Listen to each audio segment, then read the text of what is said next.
up in Greenwood, South Carolina. I've been a diehard Clemson fan since birth.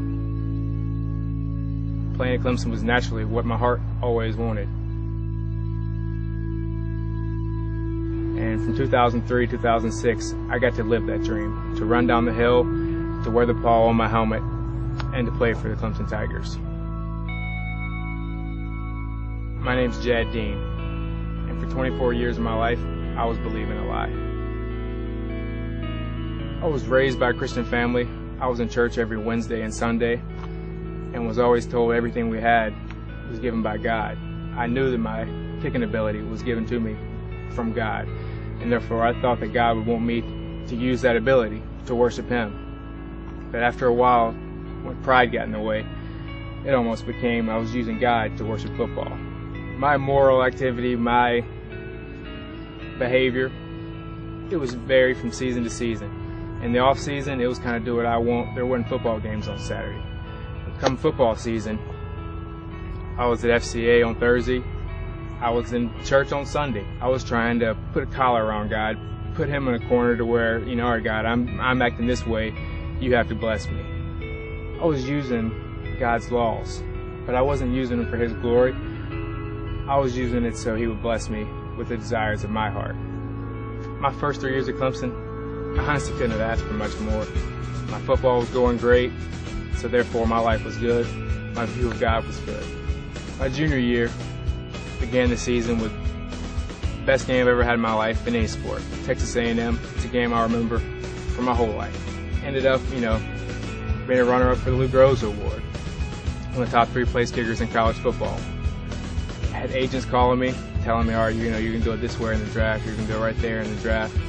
I didn't just want to be good, I wanted to be great. I had everything my heart desired at Clemson, but I still wanted more. My heart had become so hardened by the previous blessings and not being faithful with it that I thought I needed some more. So I came back. My senior year started out, and there was a few rough spots in there. So I changed my rituals up. I tried to figure out what my God equation was, what I needed to do to get God back on my side so where He started blessing me again. Because I was not only a player, I was a fan. The South Carolina game meant more to me, to my heart, than any other game of the year. I went into that game thinking that, all right, this is my last game in Death Valley. This is a rival. This is a perfect way to end it. I thought God was going to let me go out on a bang. He was going to send me off on a white horse. The moment that kick sailed to the left was the moment God began breaking all the previous pride and self-centeredness I had been building up in my life from the day I started playing football. Chasing my heart and seeing all my heart's desires turn to dust right in my hands, I ended up back in Greenville, playing for an arena team there. We were down in Florence, had probably the worst game of my career overall. And on the way home that night, I started to openly question God. For the first time in my life, prayed that God show me. I was like, God, I feel like football is too important. Sidelined with the back injury and at home thinking about my pains and my struggles and what I needed. I was asked to work at FCA camp and having nothing else to do, I said, sure, why not?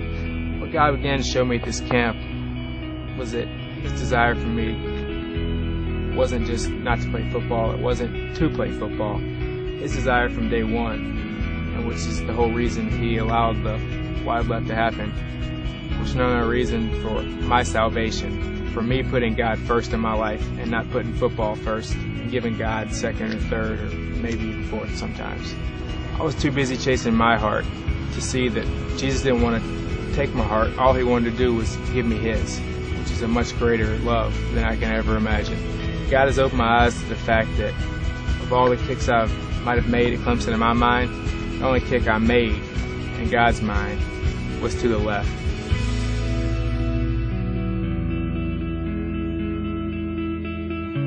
I wasn't even searching for Jesus. Wasn't even really praying for Jesus. And He blinded me with His light. Jesus saved me. I didn't save me. Jesus saved me.